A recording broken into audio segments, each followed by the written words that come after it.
Hello friends, day 8 90 days challenge का हमारा आज 8वां दिन है। और गाइस आज हम बात करेंगे अपने एक बिल्कुल नए टॉपिक की। अब तक हमने प्रेजेंट और पास्ट को सीख लिया guys. Now we are talking about the future. Future क्या होता है, हम फ्यूचर के सेंटेंस को कैसे बोलेंगे गाइस। ये जो मेरा कोर्स है, आप इसकी हेल्प से अपने बहुत सारे ऐसे स्टूडेंट हैं जिनको आइल्स का एग्ज़ाम देना रहता है, इंडिया से बाहर जाना है, they are facing some issues guys. This is the way that you can explain your present routine. क्योंकि कई आप ऐसे वीडियोस आपको देखने को मिल जाएंगे जहाँ पे आपको बताया जाएगा कि कैसे कि आपको अपने फ्यूचर के बारे में, प्रेजेंट के बारे में, पास्ट के बारे में बताना है, अपने बारे में बताना है। That is very important because of when you have a knowledge, when you know how to make sentence in present, in a past, in a future, when the work is going on, if you're talking about yourself, when we are talking about each and everything, you can explain yourself, then you can go and you can crack the any examination. आप कोई भी exam crack कर सकते हैं। तो guys इसकी help से आप आइल्स का एग्ज़ाम भी क्रैक कर सकते हैं। ये जो मेरा कोर्स है, इस 90 डेज़ में डेफिनेटली यू विल सी कि आपको अगर अपने बारे में बताना तो आप कैसे बता सकते हैं, आपको प्रेजेंटेशन देना आप कैसे दे सकते हो, आपको अपने एग्जामिनेशन में वाइवा देना आप कैसे दे सकते हो। बहुत सारी चीज़ें, आपका प्रेजेंटेशन है, स्टेज शो है, कुछ भी करना है आपको और इंग्लिश में स्पीच देनी है, you have a confidence and you have a lack of knowledge of words, तो आप इन चीज़ों को सीख करके अच्छे से चीज़ों को एक्सप्लेन कर सकते हो। तो गाइज आज हम फ्यूचर की बात करेंगे। फ्यूचर हम समझेंगे कि फ्यूचर के सेंटेंसेस को हम कैसे कैसे बना सकते हैं और कैसे यूज़ कर सकते हैं। फ्यूचर में देखिए, अब तक आपने देखा होगा विल और शैल यूज़ होता है, ठीक है। जब भी हम बहुत पोलाइटली बात करते हैं तो वहाँ हम शैल का यूज़ करते हैं, बट लैंग्वेज में आपने देखा होगा शैल बहुत रेयरली लोग यूज़ करते हैं, बट मोस्टली ज़्यादातर हमारी कॉमन जब हम बातचीत करते हैं, जो कुछ भी हम बोलते चलते हैं ना, तो उसमें हम सबसे ज़्यादा जो यूज़ करते हैं जिसका, वो यूज़ करते हैं विल का। तो विल को हम कैसे यूज़ करेंगे, फ्यूचर के लिए हम कैसे बोलेंगे सेंटेंस, हम इसको आज देखेंगे। हमारा जो आज का जो फॉर्मूला है गाइस, वो आपके स्क्रीन पे है, आपके सामने है कि कोई भी काम मैं करूँगा, ठीक है, कोई भी काम फ्यूचर से रिलेटेड है। हमें देखिए ट्रांसलेशंस में नहीं फंसना। एक चीज़ मैं आपको फिर से बता दूं, मैं अब तक अपनी हर एक वीडियो में यही आपको बताता हूँ कि गाइस हमें ट्रांसलेशन में फंसना नहीं है, हमें चीज़ों को समझना है, हमें कॉन्सेप्ट को समझना है। जब कॉन्सेप्ट हमें समझ में आ जाएगा ना, तो कोई प्रॉब्लम नहीं होगी, कोई दिक्कत नहीं होगी। मैं बात करूँ कि मैं कोई भी काम फ्यूचर के लिए कर रहा हूँ, तो इतना याद रखिए, फ्यूचर के लिए मुझे विल यूज़ करना है। मैं पास्ट के कोई भी सेंटेंस को बोल रहा हूँ, वहाँ पे मुझे एक्शन की सेकंड फॉर्म यूज़ करनी है। प्रेजेंट में फर्स्ट फॉर्म यूज़ होती है। थर्ड पर्सन की जब हम बात करते हैं, वहाँ एस और यूज़, एस या ई एस यूज़ होता है। ये मेजर मिस्टेक्स हैं जो लोग करते हैं, जो इंग्लिश बोलते हैं ना, वो भी मेजर मिस्टेक्स करते हैं। ये एस और E S, first form, second form, third form, सबसे ज़्यादा ये प्रॉब्लम्स होती हैं गाइस। तो ये चीज़ ध्यान रखिएगा। अभी तक आपने जो मेरे पिछले वीडियोस नहीं देखे, एक बार उनको ज़रूर जाके देखें, ताकि आपके जो बेसिक कन्फ्यूजन है वो क्लियर हो जाए। तो गाइस हम धीरे धीरे करके इम्प्रूव कर रहे हैं, धीरे धीरे करके बढ़ रहे हैं अपनी स्पीकिंग में। हम चीज़ों को करते चले जा रहे हैं। अब हमारे पास है नॉलेज कि अब मैं कोई भी काम, मेरी आंखों के सामने सेंटेंस मेरे सामने चल रहा है, ठीक है। Suppose I am teaching you in front of you, so you can say I'm attending the class, I'm going to college, I'm taking breakfast, I'm helping my mother. And if you have completed any work, so you can say simply I have completed my work, I have attended the class, I have watched your video, I have completed my homework, I have read newspaper. And whatever you have done in your past, you can simply say कि I watched movie, I went to market, I helped my mother. The same as the third person, whatever you are doing, if you do the things daily, as a daily basis you are doing anything, so you can say yeah, I go to college, I attend the class, I do the practice, I teach, I study, I go, I come, I attend, I sleep, whatever you do. But if you're asking something to the second person, so same you can say do you attend the class, say I attend the class, does he attend the class, he attends the class. So ये कुछ examples जो मैंने अभी आपके सामने जल्दी फटाफट बोले। The same as you can speak. देखिएगा, इसमें हिंदी में वीडियो इसलिए बनाता हूँ ताकि हर एक पर्सन ईजिली इन चीज़ों को समझ सके। बिकॉज ऑफ बहुत सारे ऐसे स्टूडेंट हैं जो कि मैं चाहूँ तो इंग्लिश पूरा मैं वीडियो को पूरा इंग्लिश में बना दूँ, sorry it's slip of my tongue, मैं वीडियो को पूरा इंग्लिश में बना दूँ, ठीक है, लेकिन बट मेरे लिए हर एक स्टूडेंट इक्वल है। ऐसे स्टूडेंट में जो वीडियोस देख रहे हैं जो बिल्कुल नए हैं, बहुत से ऐसे स्टूडेंट हैं जिनको बिल्कुल इंग्लिश नहीं आती, ऐसे भी हैं जिनको इंग्लिश आती है। तो जिनको आती है उनको लगता है कि मुझे आता मेरे लिए यूज़फुल नहीं है, ठीक है guys, you can just leave the video. But अगर आप अटेंड करोगे तो definitely you will learn something. Basic mistakes जो लोग करते हैं स्पीकिंग में, वो आपकी मिस्टेक्स ख़त्म हो जाएंगी। ठीक है। और मेरा मोटो ये है कि गाइस देखिए कि चीज़ें समझ में आनी चाहिए, कैसे भी समझ में आए, आप कैसे भी सीखी, चीज़ें समझ में आनी चाहिए, वो चीज़ प्रैक्टिस में आनी चाहिए। और सबसे इम्पॉर्टेंट चीज़ हमारी ये है ना स्पीकिंग कोर्स की, कि इंग्लिश बोलना आना चाहिए यार, बस सबसे इम्पॉर्टेंट चीज़ तो यही है, ठीक है। तो आज हम बात करेंगे अपने फ्यूचर की, फ्यूचर में आने वाले कल की, और हम कल जो कुछ भी करेंगे हम उन सब बातों को आज बात करेंगे, इंग्लिश में हम उनको कैसे बोलेंगे। फिर मैं एक ऐसा वीडियो बनाऊंगा जिसमें अब तक हमने जितना सब कुछ पढ़ा उसमें सिर्फ हम रिवीजन करेंगे, उसमें सिर्फ और सिर्फ हम प्रैक्टिस करेंगे कि सेंटेंसेस को कैसे बोला जाता है, ठीक है गाइस। तो चलिए शुरू करते हैं हम आज के अपने वीडियो को। जैसे कि मैंने कहा मैं कल कॉलेज जाऊंगा, आपने अपने किसी फ्रेंड को कॉल किया, आप अपने फ्रेंड से पूछते हो कॉलेज जाएगा, तो आप बोलो हाँ मैं कॉलेज जाऊंगा। आप क्या बोलोगे, मैं कॉलेज जाऊंगा, तो आई विल क्या शो कर रहा है, आपके फ्यूचर को। विल यहाँ पे क्या है, आपका एक फ्यूचर टाइम वर्ड है। विल गाइज देखिए एक एक्शन भी है। मैं आपको एक चीज़ बता दूँ, ये आपकी डिज़ायर को भी शो करता है। कई बार कहते हैं ना हाँ मेरी इच्छा, इट्स माई विल, तो यहाँ पे ये विल जो है ना, ये विल आपका एक क्या है, फ्यूचर टाइम वर्ड है, ये याद रखिएगा। ये आपके फ्यूचर को शो कर रहा है, यहाँ पे will as a action use नहीं हो रहा है, ये चीज़ ध्यान रखिएगा। ये फ्यूचर को शो कर रहा है एज अ टाइम वर्ड। तो मैं कॉलेज जाऊँगा, I will go to college. मैं मार्केट जाऊँगा, I will go to market. Mummy ने बोला मार्केट चले जाइए, सामान जाके अभी लिया। हाँ मम्मी अभी मैं थोड़ी देर में जाऊँगा, I will go to market. आप बोल सकते हो ठीक है मैं अभी थोड़ी देर में काम करूँगा, I will do this work after some time. कुछ भी चीज़ फ्यूचर से रिलेटेड है, आप उसको विल के साथ आराम से सेंटेंस बोल सकते हो। मैं ये काम करूँगा, अपने लिए मैं करूँगा। मैं न्यूज़पेपर पढ़ूँगा, आई विल रीड न्यूज़पेपर। मैं खाना आज बनाऊँगा, I will prepare food today. मैं अपनी मम्मी की हेल्प करूँगा आज, मैं ये कसम लेता हूँ कि आज से मैं कहता हूँ ना, आज मैं प्रण लेता हूँ कि आज से मैं अपनी मम्मी की हेल्प करूँगा घरेलू काम काज में। Today I take oath and I help my mother with the domestic chores. मैं अपनी मम्मी के घरेलू काम काज में मदद करूँगा। आप ऐसे कोई भी चीज़ें हैं जो आप बोल सकते हो। तो हम कुछ एक्शंस को देखेंगे, और जब आपके सामने कोई चीज़ लिखी हुई होती है ना, तो आप इजीली उस सेंटेंस को बना भी सकते हैं। आप मुझे सुन रहे हैं, बहुत अच्छी बात है। अब जैसे कि यहाँ पे कुछ एक्शंस हमने यहाँ पे 3 एक्शन लिए हुए हैं, ठीक है। जैसे अटेंड द पार्टी। मैंने आपसे पूछा आज शाम में पार्टी है, कौन कौन मेरे साथ चलेगा, कौन पार्टी अटेंड करेगा मुझे बता दे भाई, या कौन कौन मेरे घर पे आएगा मुझको बता दे। तो आप बोल सकते हो हाँ मैं आऊँगा, आई विल कम, मैं पार्टी अटेंड करूँगा, I will attend the party. Will को मैं देखिए यहाँ पे guys I will attend the party, इसको ऐसे ही बोल सकता हूँ। यहाँ पे बहुत शॉर्ट में बोलूँगा, तो मैं अभी बहुत शॉर्ट में बोल रहा हूँ इस चीज़ को। मैं शॉर्ट फॉर्म्स भी आपको बताऊँगा कि ताकि आपकी जो स्पीकिंग है थोड़ी सी ना इम्प्रूव हो जाए।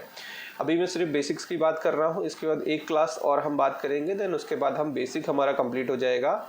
क्लास 9 होगी, जो 9th डे होगा हमारी क्लास का, उसमें हमारा बेसिक कंप्लीट हो जाएगा गाइस। फिर हम टॉपिक्स की ओर बढ़ेंगे, फिर हम धीरे धीरे एडवांस टॉपिक को पढ़ेंगे। हम कैसे इस इंग्लिश में अपने और चीज़ों को कैसे इन्हेंस कर सकते हैं, अपने टॉपिक्स को कैसे अपनी लैंग्वेज को और स्टाइलिश कर सकते हैं। तो गाइस वीडियोज़ आप लगातार देखते रहिए, क्योंकि जब तक आप वीडियोज़ को रेगुलरली नहीं देखेंगे, आने वाले टॉपिक आपको समझ में नहीं आएंगे, फिर आपको वापस जाकर वीडियोज़ देखने पड़ेंगे। तो वीडियोज़ अवेलेबल है प्लेलिस्ट में, आपको मिल जाएंगे सारे वीडियोज़, डे 1 से लेकर के डे जितने भी वीडियोस आते रहेंगे पर डे के हिसाब से, और डिस्क्रिप्शन में भी इनके लिंक आपको जो है डे वाइज मिलते रहेंगे, ठीक है। तो मैंने पार्टी की मैं बात कर रहा था कि कौन कौन मेरे साथ पार्टी में चलेगा और कौन मेरे घर पे आएगा। तो आपने बोला मैं आऊँगा, आई will come, I will attend the party, ठीक है। अच्छा वर्कर को कौन अपॉइंट करेगा, मैं अपॉइंट करूँगा वर्कर को, आई विल अपॉइंट वर्कर्स, ठीक है। आपके काम कोई भी घर में कोई काम है, कुछ भी है, ठीक है। तो कुछ हायर करना है, गाड़ी हायर करनी है, कैब हायर करनी, मैंने बताया था टैक्सी और कैब एक ही चीज़ है। हम इसको अलग अलग सेंसेस में बोलते हैं। हम ब्रिटिश में कुछ बोलते हैं, अमेरिकन में कुछ बोलते हैं। अमेरिकन में हम कैब बोलते हैं और हम ब्रिटिश में उसको टैक्सी बोलते हैं, ठीक है। तो मैं कैब हायर करूँगा, I will hire the cab. मैं वर्कर्स को अपॉइंट करूँगा, आई विल अपॉइंट वर्कर्स। मैं ड्रामे में प्ले करूँगा, I will act in play. मैं गाना गाऊँगा, I will sing a song. मैं जो है डांस करूँगा, आई विल डांस। मैं पार्टी में परफॉर्म करूँगा, I will perform in party. तो ये ऐसी बहुत सारी चीज़ें हैं जो कि मैं फ्यूचर में करूँगा, तो इसको मैं इस तरीके से बोल सकता हूँ। ठीक है, समझ में आ रहा होगा, बहुत इजी चीज़ों को मैं लेकर के चल रहा हूँ ईजिली। अब बच्चों को खाना खिलाना बड़ा एक ना डिफ़िकल्ट चीज़ होती है कि माँ ही बच्चों को खिलाती है घर में। जैसे कई बार छोटे छोटे बच्चे होते हैं, मान लीजिए आपकी भाभी हैं, आपकी कोई भी छोटी घर में आपकी बहन के बच्चे हो गए, किसी के भी घर में बच्चे हो गए, भाई के बच्चे हो गए, तो अब क्या है कि वहाँ बच्चे छोटे हैं, कोई काम में बिजी है, तो आपको दे दिया गया कि इसको कौन फीड कराएगा भाई, बेबी को खाना खिलाना है, रिलैक्स खिलाना है, कुछ भी खिलाना है उसको, ठीक है। तो आप बोल सकते हो मैं खिला दूंगा, आई विल फीड, मैं खिला दूंगा और मैं खिलाऊंगा, बात एक ही है, ठीक है, कंफ्यूज मत होइए। तो आप यहाँ पे कहिए ना मैं खिला दूंगा, मैं कर लूँगा, ठीक है। तो यहाँ पे कन्फ्यूज़न नहीं होना चाहिए, दोनों चीज़ फ्यूचर की बात हो रही है, तो फ्यूचर में आपको एक चीज़ बिठा कर लीजिए दिमाग से, ट्रांसलेशन के पीछे नहीं भागना है, हमें कॉन्सेप्ट समझना है। विल आ रहा है मतलब मैं फ्यूचर की बात कर रहा हूँ और अपने लिए यूज़ कर रहा हूँ, तो आई के साथ विल चिपका दीजिए। और बहुत सिंपल है फ्यूचर, यहाँ आपको चाहे पॉजिटिव सेंटेंस हो, चाहे यहाँ पे नेगेटिव सेंटेंस हो, चाहे हम क्वेश्चन की बात करें, चाहे हम आंसर की बात करें, हर जगह आपको सीधे सीधे सिंपल सी एक फर्स्ट फॉर्म यूज़ कर लेनी है, एक्शन के एज इट इज उठा के रख देना है। मैं बच्चे को खिला दूंगा, आई विल फीड बेबी, ठीक है। मैं सेरेलेक्स खिला दूंगा, I will feed Cerelac to the baby. मैं गिटार सीखूंगा, तो सीखने के लिए हम क्या करते हैं, लर्न करते हैं, ठीक है। तो अगला एक्शन है हमारा learn guitar, I learn guitar. मैं सिखाऊंगा, आई विल टीच यू। मैं आपको बताऊंगा, आई विल टेल यू। कहते हैं ना मैं बताऊंगा, मैं बाद में बताऊंगा, I will tell you later, बाद में बताऊंगा। कोई भी चीज़ है, मान लो अभी हम कहीं बैठे हुए, किसी को बताना क्या हुआ, तो कई बार ऐसा होता है कि नहीं मैं बताऊंगा, बाद में बताऊंगा, तो आप कह सकते हो मैं बाद में बताऊंगा, I will tell you later, ठीक है। मैं वेस्टर्न कल्चर अडॉप्ट करूंगा। अब ये देखिए, अभी आज के समय में आप देख रहे हो कि बहुत हम इंडिया में काफ़ी कुछ चल रहा है कल्चर्स को लेकर के, तो बहुत से लोग अपने पुरानी संस्कृति को वापस से दोबारा से अपना रहे हैं। तो I am not here talking about these things, but हम यहाँ पे सिर्फ एक प्रैक्टिस के लिए बैठे हुए हैं, हम इसकी बात करते हैं। तो मैं वेस्टर्न कल्चर को अडॉप्ट करूँगा, I will adopt western culture. नहीं करूँगा तो मैं सिंपल मना कर दूँगा, आई will not adopt western culture. ये हमारे ऊपर है, ठीक है। इसको हम इसी दूसरी तरीके से नहीं लेंगे, हम सिर्फ यह प्रैक्टिस के लिए है, तो सिर्फ हम प्रैक्टिस के तौर पे इस चीज़ को बस देख रहे हैं, ठीक है।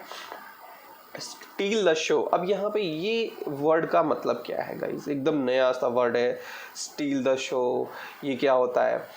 तो स्टील द शो का मतलब, इस शो को, अब आप सोचोगे कि चुराना हो गया क्या, शो को चोरी करना है क्या, नहीं। यहाँ पे स्टील द शो, इसका एक मतलब, ये एक फ्रेज की तरीके से वर्ड यूज़ हो रहा है। तो यहाँ पे जो हम स्टील द शो यूज़ कर रहे हैं, इसमें हम यूज़ कर रहे हैं कोई जगह का रंग जमाना। मैं आज रंग जमा दूंगा, I will still the show. मैं इंग्लिश बोलूँगा, आई विल स्पीक इंग्लिश। तो हम इस तरीके से बोल सकते हैं कि मैं अगर आपसे पूछूं अच्छा कौन कौन इंग्लिश बोलेगा, बोल सकते हो आप, मैं इंग्लिश बोलूँगा, आई विल स्पीक इंग्लिश। कैसे बोलूँगा, मैं फ्लुएंटली इंग्लिश बोलूँगा, I will speak English fluently. मैं आज से हिंदी नहीं बोलूँगा, आई will not speak Hindi from today. और मैं अब आगे से जो है मैं इंग्लिश में ही बात करूँगा, I will talk in English further. तो इस तरीके से आप चीज़ों को बोल सकते हैं, ठीक है। तो हम यहाँ पे देखिएगा इस 8 एक्शन को देख लिया, और किसके लिए हम बोल रहे हैं, हम सारी बातों को फ्यूचर के लिए कर रहे हैं, ठीक है। मैं इन सारी चीज़ों को अभी बहुत आराम से समझा रहा हूँ, बता रहा हूँ। इसके बाद हम जो टॉपिक अगले आने वाले वीडियोस में जो बात करेंगे गाइस, उसमें हम प्रैक्टिस करेंगे कि suppose if you are going for the interview, तो हम उस इंटरव्यू में कैसे इंटरेक्शन करें और कैसे हम आंसर्स देंगे। मैं इस पे भी मैं कोशिश करूँगा, ट्राई करूँगा वीडियोस बनाए हम, ठीक है। और क्या कह सकते हैं, हाँ, जैसे कि सपोज़ आप आइल्स का एग्ज़ाम, बहुत सारे स्टूडेंट्स ऐसे होते हैं जिनको बाहर जाना रहता है, फॉरेन कंट्रीज़ में जाना रहता है, तो उनको ना एक एग्ज़ाम देना होता है, आइल्स का एग्ज़ाम देना रहता है। उस आइल्स का एग्ज़ाम जब तक आप क्लियर नहीं करते हो, आप फॉरेन कंट्रीज़ नहीं जा सकते हो। और उसमें जो कॉन्वर्सेशन होता है, जो ऑफिसर अपॉइंट किए जाते हैं, बातचीत होती है, कुछ टेस्ट होते हैं। तो गाइज़ ये जो मैं बेसिक चीज़ें बता रहा हूँ ना, यहाँ पे वहाँ पे आपको ये बेसिक चीज़ें बहुत काम में आएंगी, और इसकी हेल्प से आप अपने उस एग्ज़ाम को क्लियर कर सकते हैं बहुत ईजिली, ठीक है। तो अगले हम 2 एक्शंस की बात कर लेते हैं। Land money. लेंड मनी मतलब होता है पैसे उधार, एक होता है लेना, एक होता है देना। तो यहाँ पे लेंड मनी है पैसे उधार देना।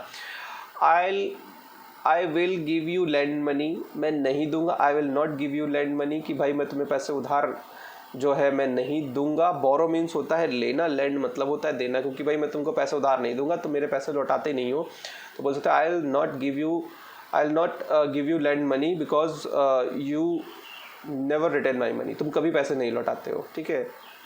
बोरो मनी, अब देखिए बोरो मनी में तो उधार पैसे लेना हो गया, ठीक है। तो मैं पैसे उधार नहीं लूँगा, I will not borrow money. मैं कोई भी चीज़ उधार नहीं लूँगा, I will not borrow anything. Money की जगह आप कोई भी चीज़ यहाँ पे बोरो की जगह, मनी की जगह पे कुछ भी लगा सकते हो, ठीक है। और यहाँ पे भी आप लैंड की जगह उधार देने के लिए मनी की जगह कुछ और भी लगा सकते हो। मैं बाइक उधार नहीं दूंगा, I will not lend you my bike, I will not borrow bike, मैं उधार बाइक नहीं लूँगा। तो आप इस तरीके से एक्शंस को यूज़ कर सकते हैं अपने अलग अलग तरीके से सेंटेंस में, ठीक है। आई होप समझ में आ गया होगा। अब हम आगे चलते हैं गाइस, ये तो हो गई मेरी बात कि मैं ये काम करता हूँ। नाउ वी विल डिस्कस कि ये बात अगर हमें सेकंड पर्सन से करनी हो तो हम उससे कैसे पूछेंगे और उससे हम कैसे बात करेंगे कि क्या तू कल कॉलेज जाएगा।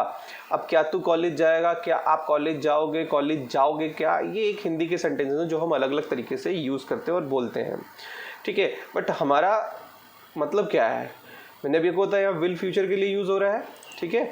विल जब हम फ्यूचर के लिए यूज़ कर रहे हैं तो ऑब्वियसली यहाँ फ्यूचर की बात होगी, इससे मैटर नहीं करता कि मैं सेंटेंस कैसे बना रहा हूँ। मेरा फोकस क्या है कि भाई मुझे इंग्लिश में सेंटेंस बोलना है, इंग्लिश में बात करनी है। कॉलेज जाएगा क्या, will you go to college, आपका आंसर हाँ है तो आप क्या बोलोगे, मैं जाऊँगा। हाँ मैं जाऊँगा, ठीक है। नहीं मना करोगे तो क्या बोलोगे, मैं नहीं जाऊँगा, I will not go to college. भाई क्यों नहीं जाएगा, आप फिर उसके बाद रीज़न पूछते हो ना, रीज़न क्या है भाई क्यों नहीं जाएगा।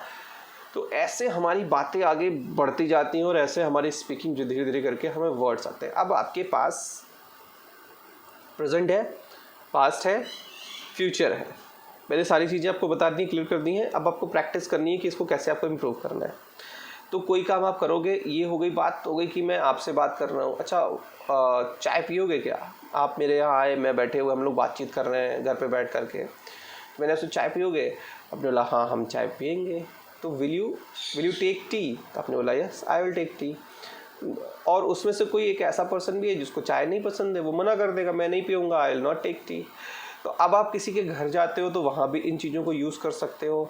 अच्छा मार्केट चलोगे, मार्केट जाओगे, will you come to me, will you go to market, ये इस तरीके से अलग अलग सेंटेंस आप बोल सकते हो। मेरे साथ चलोगे तो will you come to me, क्या मेरे साथ चलोगे।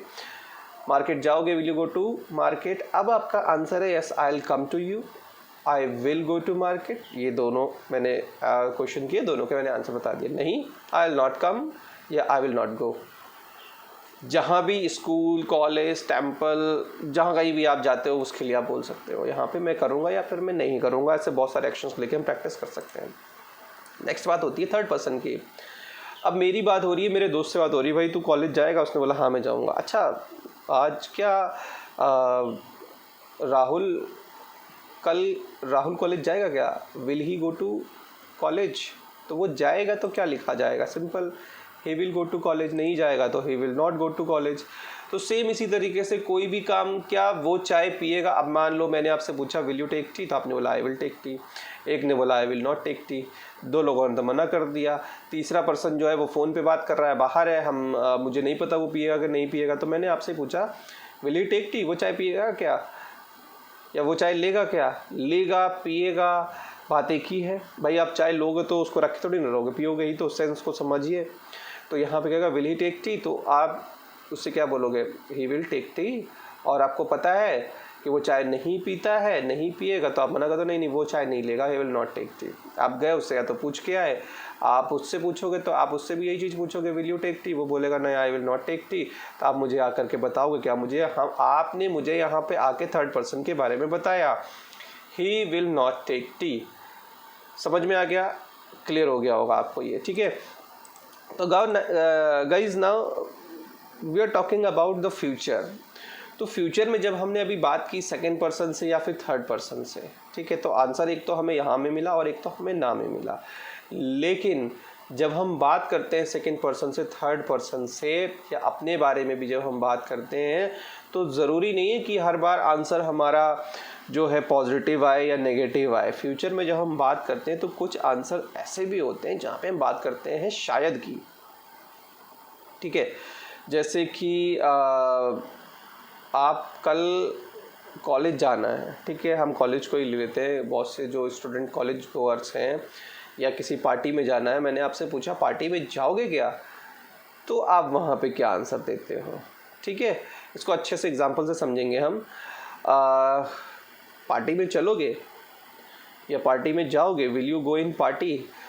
तो अगर आप 100% श्योर हो तो आपका आंसर आएगा ये, हाँ मैं पार्टी में जाऊँगा, I will go in party में। और अगर आप 100% श्योर हो कि आपको पता है कि आपका मन नहीं है, तो आप क्या करोगे, मैं नहीं जाऊँगा। ठीक है, फिर उसके बाद एक आंसर आता है कि अगर मैं आ गया, यार मेरा पक्का नहीं है, मेरा कंफर्म नहीं, जहाँ पे आपका 50-50 एश्योरेंस आ गया, मेरा पक्का नहीं है, मेरा कंफर्म नहीं है, मैं ना शायद जाऊँगा। अब इस शायद के लिए पे आप क्या यूज़ करोगे? ठीक है, एक हो गया मैं जाऊँगा, एक में कह दिया मैंने मैं नहीं जाऊँगा। एक मेरे पास आया एक ऑप्शन, एक ऐसा कई बार सिचुएशन कंडीशन आती है कि मैं शायद जाऊँगा, तो वहाँ पे हम यूज़ करते हैं मे का। यहाँ पे बात आती है 50% की, जहाँ पे हम बात करेंगे कि मैं शायद जाऊँगा, तो आप यहाँ बोल सकते हो आई मे गो। मैं शायद क्लास अटेंड कर पाऊँगा, आई मे अटेंड द क्लास। मैं शायद आज पार्टी अटेंड करूँगा, आई मे अटेंड द पार्टी। अब यहाँ शायद जहाँ पे आ जाए, जहाँ पे अब शायद से मतलब ये जो है, आप इसको ऐसे समझिए, फ्यूचर में जब कोई भी काम करने के लिए आप 100% श्योर नहीं हैं, जहाँ पे एक पॉसिबिलिटी आ गई, जहाँ पे एक कंडीशन आ गई कुछ ऐसी कि ये काम होगा या तो नहीं होगा, होगा तो आप श्योर हो, नहीं होगा तो भी आप श्योर हो। लेकिन जब कुछ बातों के लिए जब आप श्योर नहीं हो, आपको लगता है कि ये काम शायद होगा, तो शायद होगा, यार मैं शायद जाऊंगा, मैं शायद अटेंड करूंगा, मैं शायद खाना खाऊंगा, भूख नहीं लग रही अम्मी, बन जाएगा तो खा लूँगा, नहीं तो शायद। जहाँ पे कोई भी चीज़ ना शायद में आ जाए, तो वहाँ पे आप यूज़ करते हो मे का। ठीक है, इसकी ज़्यादा आप जितनी ज़्यादा प्रैक्टिस करेंगे उतना आपको आएगा। अब बात आती है गाइस, जहाँ पे हम बात करते हैं बिल्कुल ना पॉसिबिलिटी बहुत कम हो, शायद ही, तो शायद ही की जगह पे हम बात करेंगे होता है शायद मैं करूँगा और शायद ही जाऊँगा, मेरा पक्का नहीं है, मतलब बहुत करीब है आप ना के, तो वहाँ पे क्या यूज़ हो रहा है, वहाँ पे माइट यूज़ हो रहा है। तो मैं शायद ही पार्टी अटेंड करूँगा आज, I might attend the party. भाई बहुत काम है आज मेरे पास, अगर मैं फ्री हो गया मैं शाम के 5 बजे तक, तो मैं ना शायद ही आऊँगा। अब यहाँ पे आपकी एक पॉसिबिलिटी कंडीशन आ गई, समझिएगा इस चीज़ को। देखिए ये सिचुएशन कंडीशन कई बार हमारे साथ आती है, अब उससे रिलेट करके देखिएगा, ठीक है। तो वहाँ पे आपको माइट यूज़ करना है। अब आपके सामने फ्यूचर के लिए अगर मैं आपसे बोलूँ will you go to college या will you attend the class, तो आप क्या बोलोगे? श्योर हो तो हाँ पक्का 100% आई विल, नहीं मना कर दो, नहीं आई विल नॉट, शायद तो आई मे, शायद ही तो आई माइट। ठीक है, तो ये कुछ कॉन्सेप्ट है जिसको कि आपको समझना ज़रूरी है फ्यूचर के लिए। यही सेम चीज़ जो है हमारी यूज़ होती है फॉर द थर्ड पर्सन। हम थर्ड पर्सन के लिए भी यही बोलेंगे, भाई खाना खाओगे? हाँ मैं खाऊंगा। क्या वो खाएगा? He will. नहीं खाएगा तो he will not take food. वो शायद खाएगा, ही मे टेक फूड, और शायद ही खाएगा, भाई मुझे नहीं पता कि वो खाएगा नहीं खाएगा, शायद ही खाएगा वो, तो ही माइट टेक फूड। तो ये हमारे कुछ ऐसे एक्शन थे, कुछ ऐसे फॉर्मूले थे जो कि मैंने आपके सामने रखे, समझ में आ गया होगा। आई होप कि आपको सारी चीज़ें क्लियर होंगी, कोई डाउट कोई कन्फ्यूज़न नहीं होगा। अब तक हमने क्या क्या क्लासेस अटेंड कर ली, हमने प्रेजेंट देख लिया, हमने पास्ट देख लिया, और आज हमारा फ्यूचर भी कंप्लीट हो गया गाइज। तो अब आपके पास सफिशिएंट मटेरियल है कि आप इंग्लिश बोल सकते हो, यानी कि आपको पता है कि मुझे प्रेजेंट में कैसे बात करनी है, आप बोल सकते हो, आपको पास्ट में कैसे बात करनी है आप बोल सकते हो, आपको फ्यूचर में कैसे सेंटेंसेस यूज़ करने हैं आप बोल सकते हो। कोई कंडीशन है, कोई पॉसिबिलिटी, आप उसके लिए भी मैंने आपको बता दिया कि हाँ शायद ही, तो उसके लिए भी मे और माइट यूज़ होता है, तो आप ये यूज़ कर सकते हो। तो simply now we have covered the present, past and future, and I hope you are getting each and everythings. And guys मैं बहुत ईजी वे में पढ़ा रहा हूँ ताकि चीज़ें आपको समझ में आ जाए, बहुत स्लो में पढ़ाता हूँ ताकि चीज़ें समझ में आ जाए, आपके दिमाग में बैठ जाए। ठीक है गाइज़, तो आपको अगर समझ में आ गया तो thanks for watching this video, and keep watching, keep supporting. And guys मैं कोशिश करूँगा कि वीडियोस रेगुलरली बेसिस पे आती रहे, क्योंकि होता क्या मैं बिज़ी हो जाता हूँ कई बार अपने बाकी कामों में भी, तो मैं नहीं कर पाता हूँ। और गाइज़ मैं एक सीरीज़ और लेके आने वाला हूँ बहुत जल्दी। मैं एक कंप्यूटर के कोर्सेज़ की कुछ वीडियोस भी अपलोड करूँगा, जैसे कि who all are interested in learning Python, तो I will upload the videos for Python programming. तो गाइज़ अगर आप अटेंड करना चाहते हैं तो मेरे चैनल को लाइक करें, शेयर करें, सब्सक्राइब करें, और कंप्यूटर के से रिलेटेड लैंग्वेज सीखने चाहते हैं तो उसकी भी वीडियोज़ में very soon I will upload the videos and you will see. मिलते हैं अपने नेक्स्ट वीडियो में, बाय।